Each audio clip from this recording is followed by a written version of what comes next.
Money. How can we handle it better?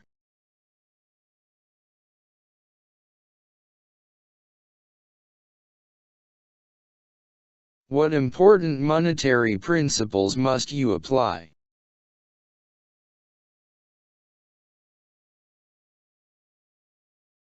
Pray for wisdom and follow the Lord's guidance. It is then that you will not easily suffer loss, since you have moved within the will of God. This is what Simon Peter and the other fishermen experienced. Despite being skilled fishermen, their attempts to catch fish throughout the night were unsuccessful. When they, however, followed the instruction of Jesus to take their boat into deep water and lower their nets there, they then caught an abundance of fish. Luke 5 verses 4-6. It is not wrong to consult some kind of financial advisor, or even a close relative. You nonetheless need to ask the Lord for wisdom and be willing to follow His guidance in everything.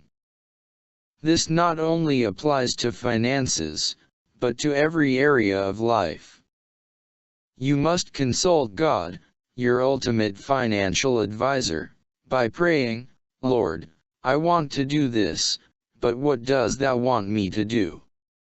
I want to do it this way, but how does Thou want me to do it?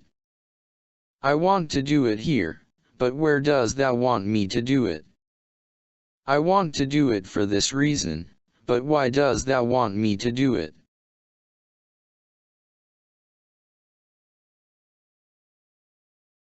Ask God to show you what to do to increase your income and reduce your expenses. Furthermore, ask Him for grace to implement these measures.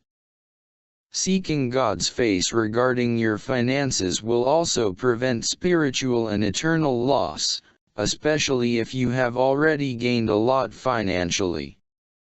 Jesus Himself warned against short-sighted temporal consideration of one's earthly goods, "For what shall it profit a man, if he shall gain the whole world, and lose his own soul?" Mark 8 verse 36. Though it does not seem like it, there is no profit in gaining the world. There is only loss of the soul. You gain the whole world at the expense of your soul.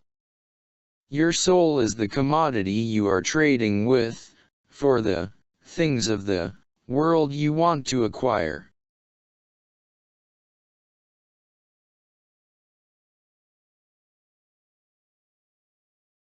Commit your finances to God. Ask God to be your benefactor. He must be the actual payer of your bills. God must pay your accounts by using your hands, cash, and bank accounts, or even those of someone else. Ask Him to bless your finances. You must not seek the blessing of lots of money as such, but rather seek the blessing of the Lord. Even though your monthly salary is a blessing from the Lord, it is the blessing of the Lord over the salary that makes it go further. Proverbs 10 verse 22 teaches that it is the blessing of the Lord that makes rich, not the work of your hands.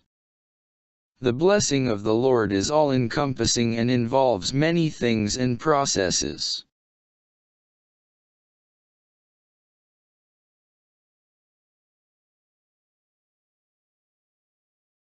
Many people have the same work ethic and brilliant ideas as Jewish people. They, however, do not experience the same material success. The reason for the Jewish people's success is the blessing of the Lord over His special people, Deuteronomy 7 verse 6, Numbers 22 verse 12. Because the blessing of the Lord results in His riches, do not only ask the Lord's blessing on your salary.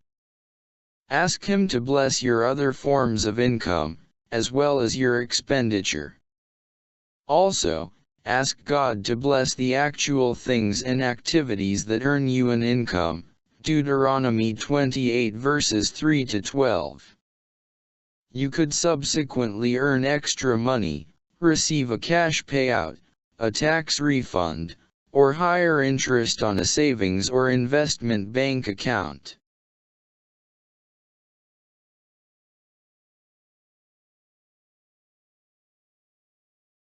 Pray over your money before you spend it. To ask the Lord's blessing over something is to put it into His hand. Just as with the bread and fish that He increased, it is evident that a little becomes much when you place it in His hand. You can even be bold and ask God to multiply what you have, not merely increase it. God is indeed able to bless you with abundance, not just with increase. Instead of only being enough for a few people, thousands of people were fed by the 5 loaves and 2 fishes, after Jesus blessed and divided this food. Matthew 14 verses 15 to 21.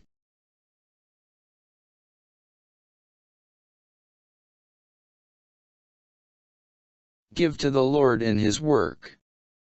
In so doing, you honor the Lord with your financial possessions. This is an essential prerequisite for God's blessing on your finances. Honor the Lord with thy substance, and with the first fruits of all thine increase, so shall thy barns be filled with plenty, and thy presses shall burst out with new wine. Proverbs 3 verses 9 and 10. The people of old understood that when they honor the Lord with their first crop harvested, they not only acknowledge that He is the giver of the crop, but also that He is the giver of the land which bore the crop, the giver of the seed which grew into the crop, the giver of the rain which germinated the seed and caused the crop to grow, and the giver of the laborers who tilled the ground, planted, watered, and harvested it.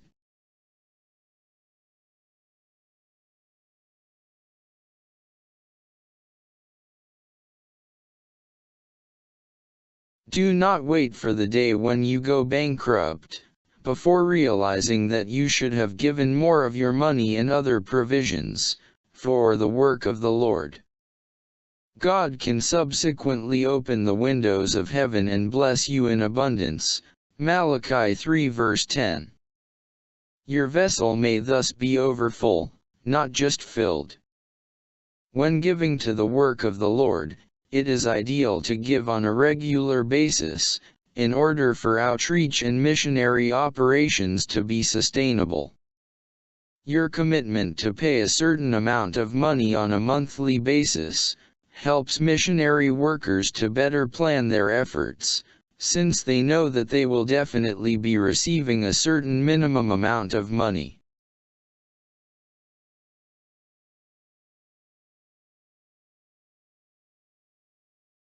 Paying by monthly debit order is therefore ideal, especially for foreign missions. The more often you give, the more mindful you will become of the monetary costs involved in spreading the gospel. You will then also not be like others who lightly esteem the printing of gospel tracts, booklets, and Bibles, simply because they are not mindful of the fact that other Christians paid for these Christian literature and Bibles to be printed, and to be distributed nationally and internationally.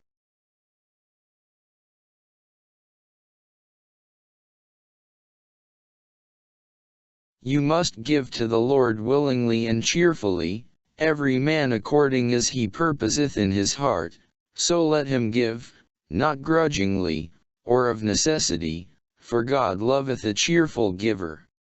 2 Corinthians 9 verse 7. He needs your willingness, in other words, your ready heart to give to Him, while trusting that He will make something good and great of it. This does not only apply to the giving of money.